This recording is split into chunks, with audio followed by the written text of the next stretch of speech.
Welcome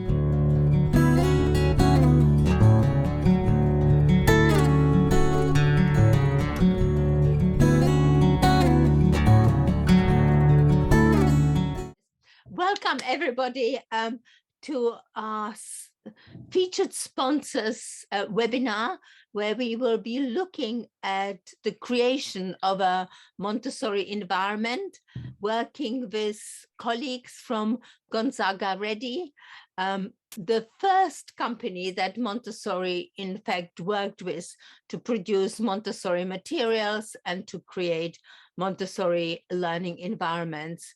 So welcome Michelle, Giovanni, and Mauro for the presentation. And I hand over to Judith Cunningham, my board colleague and a friend, to present our guests tonight. Thank you very much. Thank you.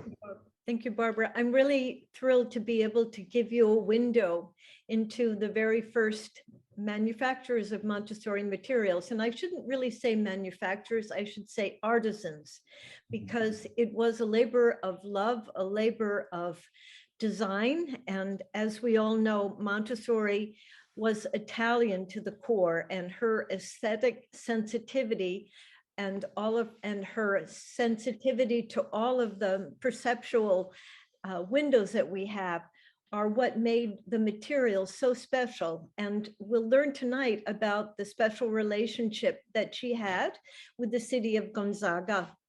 Also, we have accompanying us, in addition to Michele, who is the chief, I guess the executive director for Gonzagareddi.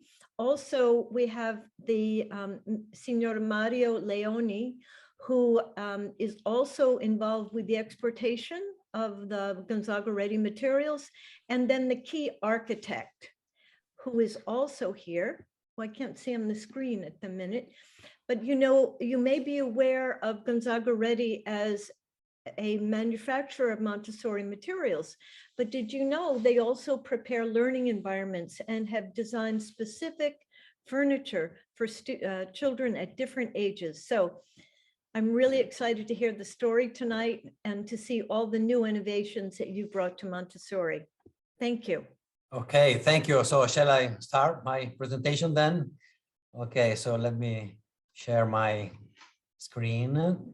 All right. Well, first of all, let me thank Montessori Europe for inviting us to this webinar and give us a chance to talk about this interesting subject and our company's work. I am Michele Del Trozzo.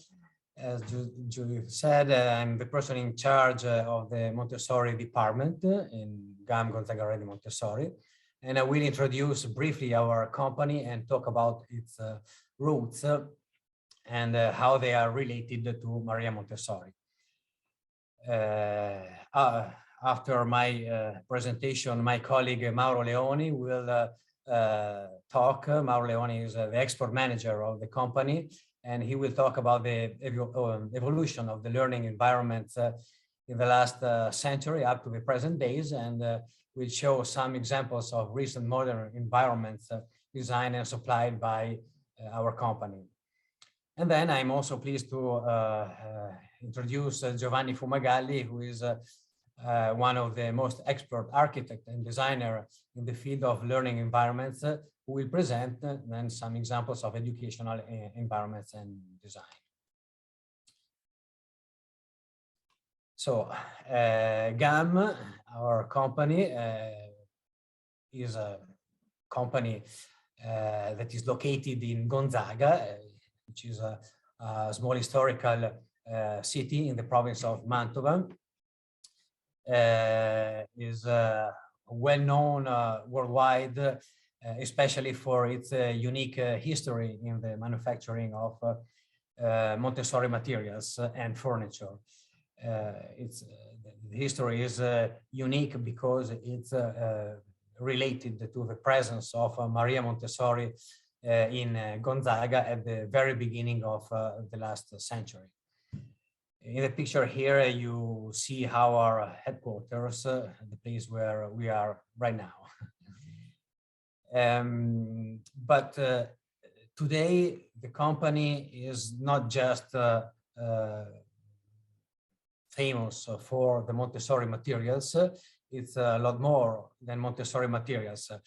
Nowadays, the company deals with a wide range of products for different educational and cultural environments.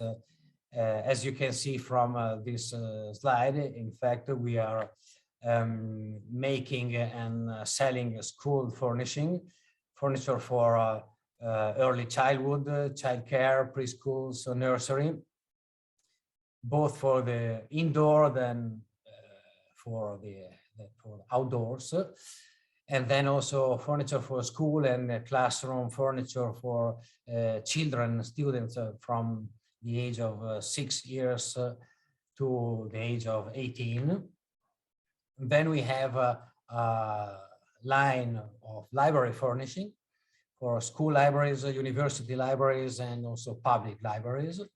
We have recently added office furniture, and then, of course, Montessori materials. So a very wide range, as you can see, of products linked to educational or cultural environment. GAM is not just this. I mean, it's not just designing and selling products. GAM is very well known for its outstanding ability to design complete innovative solutions for educational environments. Our team of skilled designers follows every project with expertise, competence, and creative ideas. GAM's team works in connection with architects, designers, educators, teachers, pedagogists, all of these people in order to design and implement the most suitable and state-of-the-art learning environments. And particularly, we have a strong and constant cooperation with the architect and designer, which I've just introduced, Giovanni Fumagalli, who is one of the most expert in this field. Giovanni has been working for many years on architectural design, interior design, and also product design. So she has a real wide and comprehensive experience and expertise in this field. I also just would like to mention that we keep constant relationships with the most important Montessori organizations worldwide, such as AMI or Montessori Europe or Opera Nazionale Montessori, which is the Italian Montessori association founded by Maria Montessori herself in 1924. And then we also work together. We have this cooperation with Hötig International, which carries the brand myhouse, which probably many of you know. We have been working together, let's say, with myhouse for at least 7 or 8 years. In order to combine the long-standing experience of two historical companies which have worked for about 100 years each on the ground of education, especially of Montessori education, and to offer the best learning environment solution to Montessori schools, as well as non-Montessori schools, since we have been working with a wide variety of educational institutions for more than 50 years. So now, before giving the floor to Mauro and Giovanni, just a quick jump into the past to explain where our roots lie. I can say that it all began in Italy when Maria Montessori opened the first Casa dei Bambini in Rome in 1907, which started, as you know, a revolution in the approach to children's education and to the educational environment. This event was also the occasion for the meeting between Dr. Montessori and Maria Guerrieri Gonzaga, a noble lady living in Gonzaga and very passionate about children's education. Here you can see two images of Maria Montessori and Maria Guerrieri Gonzaga in Rome. The two ladies become very close friends and remain in a close relationship for their entire life. And Maria Guerrieri Gonzaga became a friend, a supporter, a colleague, and also a sponsor, we would say today, of Maria Montessori. Soon after the opening of the first Casa dei Bambini in Roma, Maria Guerrieri Gonzaga invited Dr. Montessori to Palidano, near the town of Gonzaga, where they decided to set up a new Casa dei Bambini next to her residence. The picture that you can see here on this slide on the left shows this Casa dei Bambini from the outside, and this next slide shows the main hall inside, where you can see some of the first Montessori materials and furniture made in Gonzaga. Maria Montessori tells us personally about her special relationship with her dear friend, Maria Guerrieri Gonzaga, and her presence in Palidano di Gonzaga in one of her books called L'Autoeducazione, published in 1916 in Italy. I just read a few words quoted from this book, words of Maria Montessori herself. She says, it was in 1911 that a friend of mine, Maria Guerrieri Gonzaga, wanted to put the first foundations for a private and completely free experiment in order to find out if it was possible to continue the educational approach that was successful with small children using more advanced materials.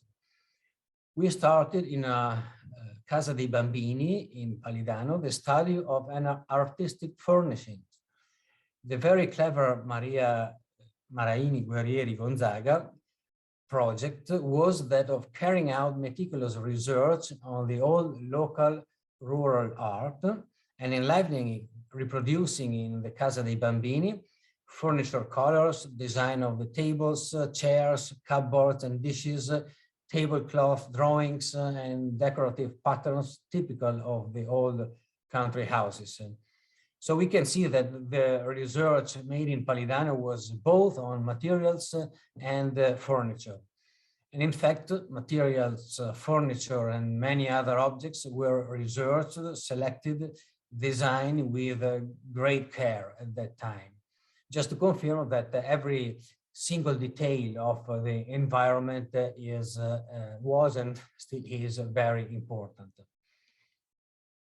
The need of materials and furniture for that Casa dei Bambini led the two ladies to a local carpenter's shop located in the main square of Gonzaga to ask for the manufacturing of the materials and the furniture they needed. And so in the picture here, you can see the building in the circle is the actual first workshop where the Maria Montessori and Maria Guerrieri Gonzaga went to ask for the materials. And the carpenters there were so fascinated about the revolutionary ideas of Maria Montessori to make materials and furniture specifically designed to meet the children's needs, to immediately start the production with great enthusiasm according to the specification given by Dr. Montessori herself. The great care, quality, precision, and commitment of those carpenters allowed them to become, in a few years, the exclusive suppliers of materials and furniture for Opera Nazionale Montessori. As you can read here in this ad that was published on the magazine of Opera Nazionale Montessori in 1932. this of that age. And since then, though under different company names, the production has continued up to the present days. In fact, in the same place, it is now GAM Gonzagarredi Montessori to carry on the old traditions, combining them with modern technologies and scientific support of highly qualified educators, so as to provide the highest quality standards in both products and services.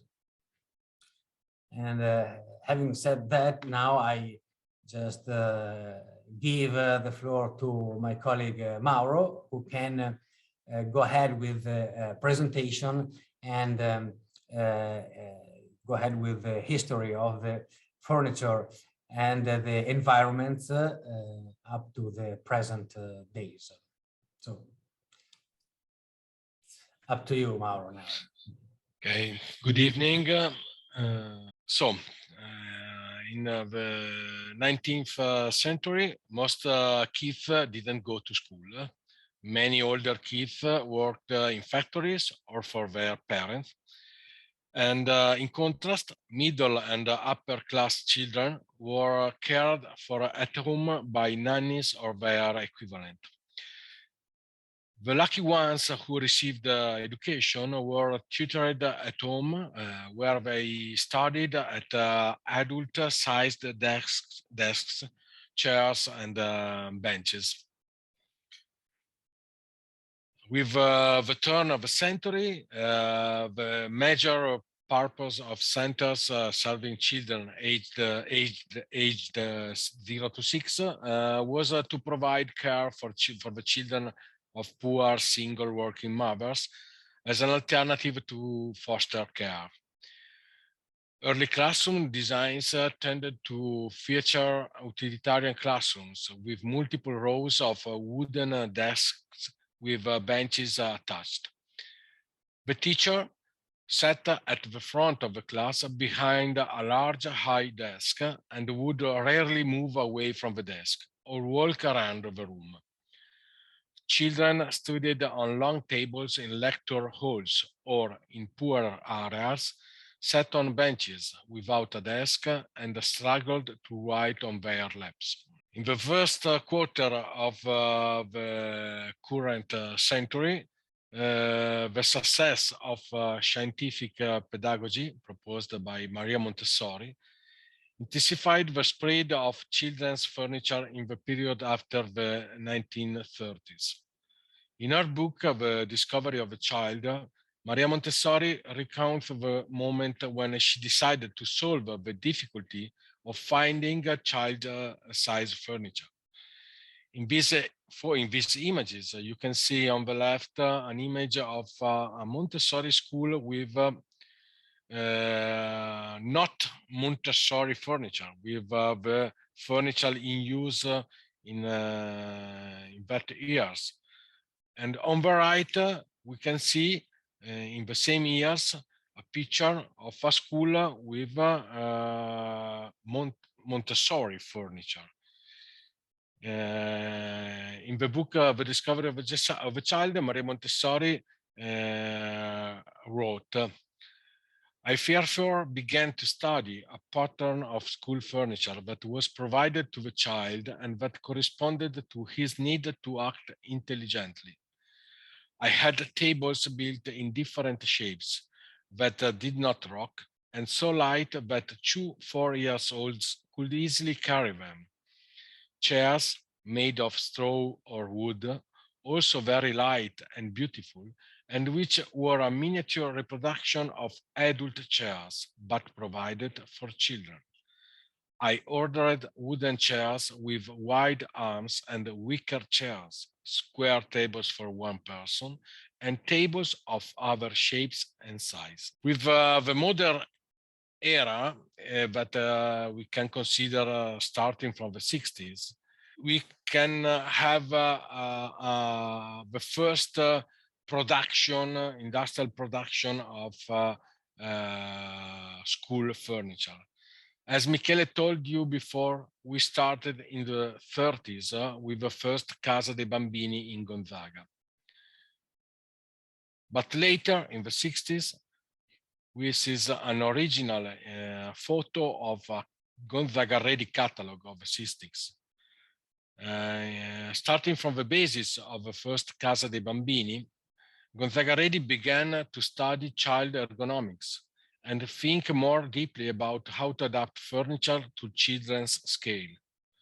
Maria Montessori discovered that during early childhood, many needs in the search for autonomy and development can be solved through a prepared environment, accessible and safe, where the child can move freely. School must become the place where a child can live in freedom. Prepare a proper environment and then leave the children free to their activities and imitation instincts. Surrounding objects must be proportional to child's dimensions and strength with the light furniture which can be easily moved, low cupboard that can be reached by a child's arm, easy locks, sliding drawers, doors with simple opening-closing system, clothes hook fixed to the wall within child's reach, brooms with light, short, smooth stick. This is an environment which invites activity and in which little by little the untiring child improves his or her movement and gains human gracefulness and ability. In our schools, we recommend light furniture. It is therefore simple and cheap in the highest degree. If it is washable, it is good, especially because children will learn to wash it, and thanks to this, they will practice a very pleasant and educational exercise. But above all, it is important that it is possibly good-looking, artistic. Beauty is not made in this case by superfluous and luxury, but by gracefulness and harmony of lines and colors, and by the highest simplicity required by the furniture's likeness. Children's furniture, tables and chairs, must be light, not only to be easily moved by the children's arms, but also because they become educational due to their fragility. Then the child is led to correct him herself, and therefore she practices not to bump into or upset or break anything, softening more and more his or her movement and becoming step by step the perfect master and manager of them. Today, GAM. Ideally, the environment should always be dimensioned so that the child can carry out activities on their own and safely, including stable or fixed furniture made of non-toxic raw materials. Children's furniture is designed according to the ergonomic guidelines and anatomical dimensions of children, specifically, and allow the child to use them independently. GAM furniture is designed to meet the ergonomic needs of a child at each stage of their development. Also, now I introduce the prepared environment. Also, it is important to pay attention to the corners of this furniture, avoiding sharp right angles. Of course, cleaning and easy maintenance are elements that complement these essential characteristics of children's and baby furniture. Now, here we have the prepared environment. This is a child's world recognizing the size, the speed of learning, and the interest of the child. The space is arranged according to subject area, and the children are always free to move around the room and to continue to work on a piece of material with no time limit. They work at child-size tables that they can move themselves or on mat on the floor, wherever they are comfortable. The classroom environment encourages children's natural desire for independence and the development of self-esteem. There is an atmosphere of mutual respect and caring, where children develop kindness, courtesy, and self-discipline. The prepared environment of materials that encourage purposeful activity is essential to the success of Montessori. Stimulation for learning comes from the total environment rather than the teacher. At each stage of the development, the physical, emotional, psychological, social, and intellectual needs of the children dictate the preparation of the environment.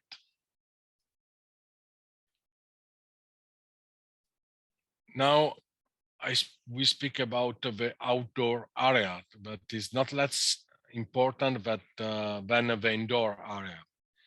The outdoor area is an extension of the indoor, with specially prepared materials and the opportunity to care for the garden and develop an awareness of the natural environment.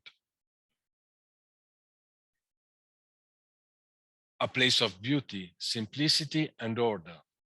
A place where they feel secure to trust their own powers, Maria Montessori wrote. Both the indoor and outdoor areas are set up to help young children engage in activities that promote the concentration, social development and creativity, order and independence, coordination and movement, caring for plants, exploration, learning activities. Thank you very much for your attention. And now our friend, the architect and designer Giovanni Fumagalli will continue. I share my desktop. Good evening, I'm Giovanni Fumagalli, and Michele introduced me too well. I thank him, but I'm not that good. And so, but it's a pleasure for me to be here with you this evening, and I am happy to make a small contribution to the discussion from my point of view as an architect and designer. The theme of Montessori Environment Project is a great theme which deserves a long and in-depth discussion. We don't have time today, but I would like to say that it's a theme that goes beyond the Montessori schools. It concerns the relationship between man and space they inhabit. As an architect, I want to say that many Montessori concepts relating to spaces can be applied in any project and in any context. But tonight, we will remain in the field that is familiar to us, the educational environment for children. I would like to tell you something about the work I do together with GAM Gonzagarredi Montessori to set up spaces and to design new objects. I will show you some of our projects, but let me start from the beginning, from an image that you all know and that Michele has already shown us. The first children's house opened by Maria Montessori in Rome.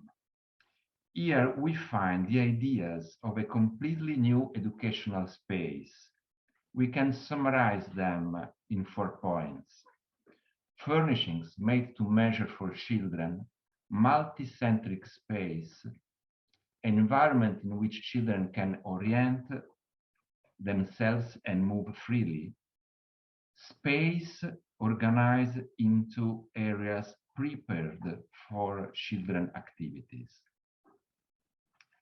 And these are the ideas that gave shape to a space that builds autonomy, freedom, and awareness. in our work, we are not interested in formally imitating the environments of the old Montessori schools. We are interested in interpreting the principles, interpreting them in a rigorous and free way at the same time. I will show you a few things about our work in set up spaces and in designing new things. The first example is a very simple example. Is a study done for a Montessori classroom requested by a non-Italian school. Here we had a room with a strange shape, not easy to furnish. We designed some layouts that demonstrates a very clear process. I want to say something about the process. We start from a conceptual map of areas predisposed for various activities. Then we design setups made with different types of furniture with the various shapes. And we try to create a different landscape made of small spaces or of small places which offer opportunities to children. In this case, in this picture, you see L-shaped rows of open cabinets, all detached from the walls, and the angle define cozy spaces. Here you see linear cabinets making angles with the walls, all put in a clear order to create a clear articulation. You see a very simple things. And here you see curvilinear cabinets to compose islands, which define space into them and outside them. Or here, you find another setup with the various furnishings and composition, and here one more. So there are many ways to build the same concept. And we use the same method in all types of schools, even in those which are not strictly Montessorian. Here too, the project stems from a conceptual map of areas. This is, I think, the main things we learned from Montessori to use in every other place. The space organized, so some objects can be different, but the concept is the same. And the space organized in such a way is a network of opportunities inside which the children can move freely and find their interest.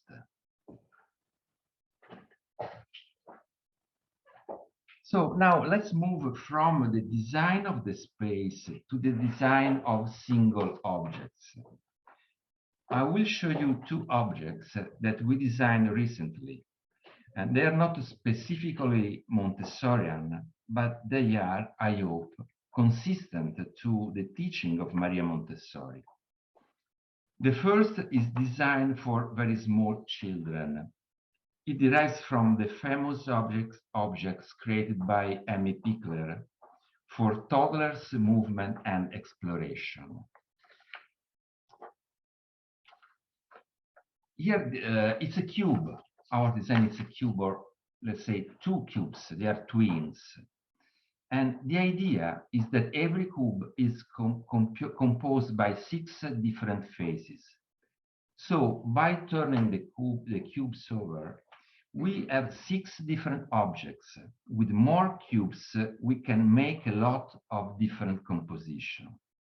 And they are really different in the way the children use them. They can crawl into them, put their head into a large hole, look through small holes, look at themselves into a mirror, or stand up on the bars, or even get inside in two and stay there to chat. And these pictures are taken in kindergarten in Italian. The teachers sent them to me, and it was very nice to see how children use this object. The second one is a small modular house. It is designed to offer children spaces made to measure for them. It is shaped like a house, but it's more abstract. It is an empty frame, and it is not a toy. It's a microspace which can be used in many different ways, as a small library, as a cozy space for activities or resting. And you can also leave it empty, like a space frame, a frame which invites children and teachers to hang things up, drawings, textile, flowers, paper animals, and everything. Obviously, it can also be a small house, and maybe this picture is not too Montessorian, but here it seems used for practical life activities. And here you can also see with a Montessori setup, especially for this occasion, and it is used in this way also in some schools. But to conclude my contribution, I would like to show you an example of the Montessori approach in a field that is quite different from that of the children houses. It is a GAM concept for libraries for children from 0 to 5 years old. The aim is not to teach them to read before their time, but to give small children various opportunities to meet books. Each piece of furnishings is original, designed in proportion to the size, strength, and skills of the children of various age groups. We have imagined a multi-purpose environment. Once again, the space is defined into areas prepared for various kinds of relationship with books. This is too a space where children can orient themselves and move freely. I don't know if you agree, but I think we can call this a Montessori library for children. And with this imaging, I thank you very much, and I give the floor back to Michele. Okay, well, thank you, Giovanni. Thank you, Mauro. Well, we had an overview of some of the aspects that are involved in designing environments. Of course, it's difficult to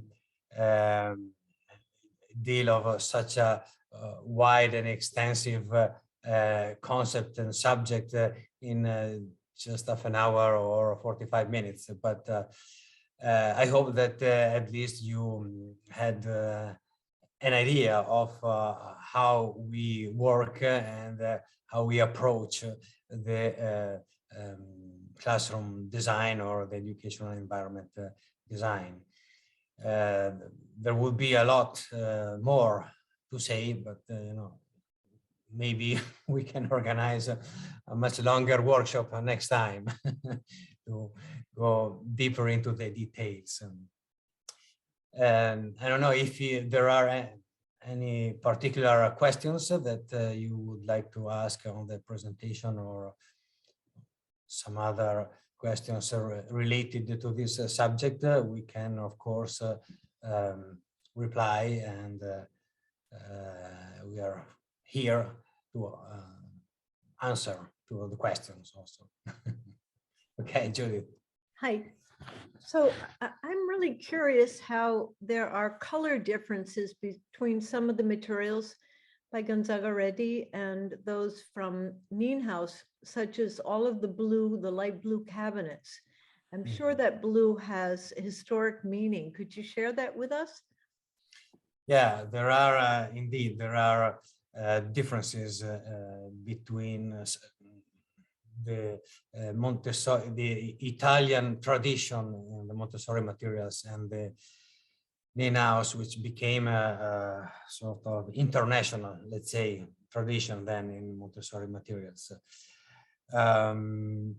Well, as you know, our roots are related to the first work of Maria Montessori, which was born in Italy and started her first research in Italy. Then she had to leave the country. She was forced to leave the country. And for many years, she didn't have so many connections with the Italian Montessori world. She left Italy in 1934, and she came back just after Second World War. And well, she remained in contact, just writing letters to her friends and assistant here in Italy. But there was a sort, I would say, of disconnection between the Italian Montessori world and the international Montessori world that then was moved to Amsterdam, where Maria Montessori house and headquarters was the headquarters of AMI was. So I think that, you know, here in Italy, we remained in a way linked to the first original work of Maria Montessori. And then in a second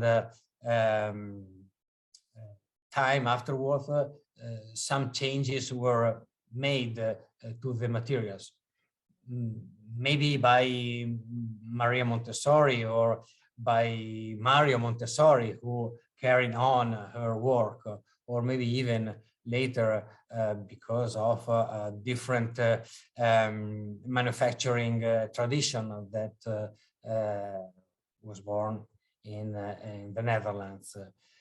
And so, you know, in many cases, I think that, yes, there are differences, but they are not so important in terms of educational principles. If you have, you know, geometry cabinet with white and red shapes, or if you have it in yellow and blue, in the end, for the child, it doesn't make a big difference from the pedagogical point of view and the purpose of the material. So I think that they just, you know, belong to two sort of different traditions that at some point in the past took, for some aspects, different roads, but always sticking to the original Montessori principles. In fact, both our materials as well as the myhouse materials are approved by AMI just because, you know, they respect, they comply to the original Montessori principles. Thank you. You're welcome. Could I just possibly add that in Montessori's own handbook, for example, she describes the red rods as the green rods. So it just confirms your explanation that the color was not of the vital importance. What was perhaps important that all the rods were of the same color rather than having them as a rainbow, which in today's concept of color would be very acceptable, but she wanted to focus the child's attention to the shape rather than to the color. And I must also say that I have always absolutely adored the pale blue geometric solids, as I have told you many times. They were just so inviting, so appealing. For me as an adult, I hope they appeal like that to children.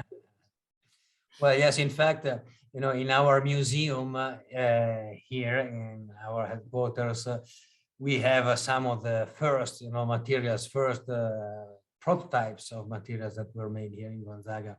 And for example, we have a red pink tower. I mean, a tower that is not pink, it is red, and a broad stair that is blue or light blue. Rods that are yellow and red.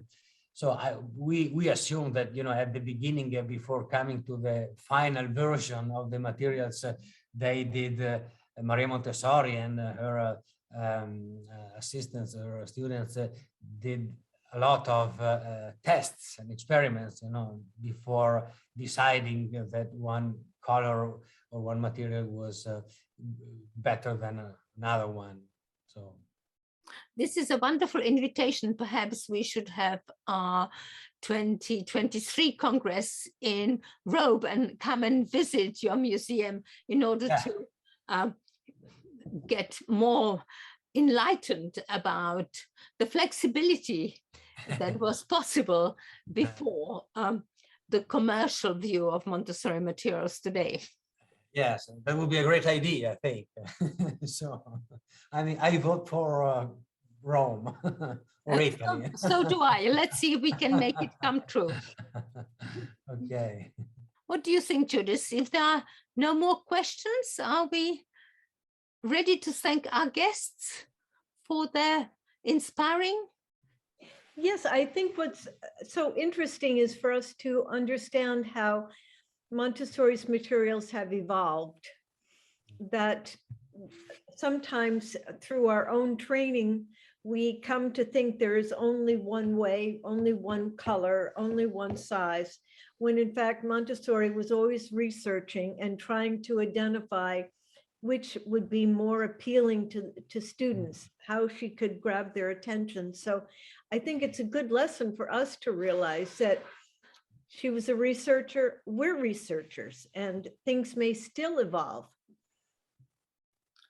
Wouldn't that be wonderful if we were beginning to think in a more flexible way, not only about the materials, but also about the way how children learn? And perhaps that's one of the challenges for Montessori Europe, to encourage our participants to think about the Montessori principles in relation to the materials, to think about the way what we know about children's learning today and how it compares to the Montessori legacy, which we value, but we also need to challenge because we are in the 21st century.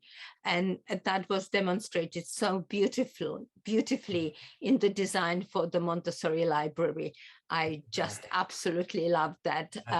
If only we all had enough space and enough money to create these wonderful environments for our children.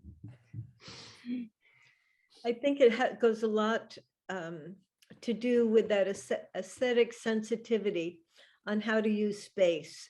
And maybe, you know, maybe that's something we could think about in the future in terms of your architect and Signor Leone.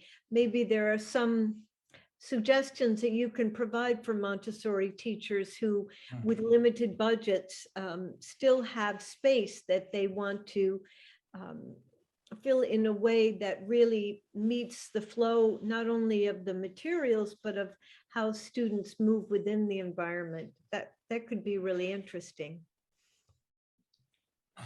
Yeah, well, of course, we are very open to give suggestions or to provide also teachers or schools with designs. That is what, I mean, we do every day, this kind of work. Every day we received inquiries from schools who would like to open a new classroom or a new school, or just change the environment that they have. And so we work with them, try to understand their needs, and then provide them with design, a layout of a possible solution to improve the environment that they have. So anybody who is willing to have a suggestion or having some recommendations is welcome to write us or call us, and we will try to give him or her and all the suggestions that we can, coming from the experience that we have gathered in so many years now of history, working with Montessori schools and with also non-Montessori schools, because sometimes you can pick also a good idea from outside the Montessori world, and it's good when you can then combine and all the ideas and try to find the best solution according to the needs, the special needs that children or teachers or the different schools have. So we are, of course, open. It's our work, so very open and happy to receive this kind of questions and inquiries. Wonderful. Thank you so much. Lots of food for thought, lots of opportunities for inspiration, Yes. and lots of opportunities for dreaming also, what we would like to create for the children of the future. We very much appreciate you sharing knowledge with us. I would also like to thank Judith and Gwendolyn for helping us with this webinar. And we look forward to seeing everybody next week when we are going to share the principles of Montessori, of Think Equal and developing children's well-being and a sense of belonging. So thank you, everybody. Thank you, Michelle. Thank you. Giovanni. Thank you, Barbara, Judith, Gwendolyn, and everybody. Thank you. Say hi to everybody at Montessori Europe, the staff and all the members of Montessori Europe. Hoping to see also you at the next Congress. Yes, we see you in Amsterdam. In Amsterdam, October. yeah, in presence this time. Lovely. Okay.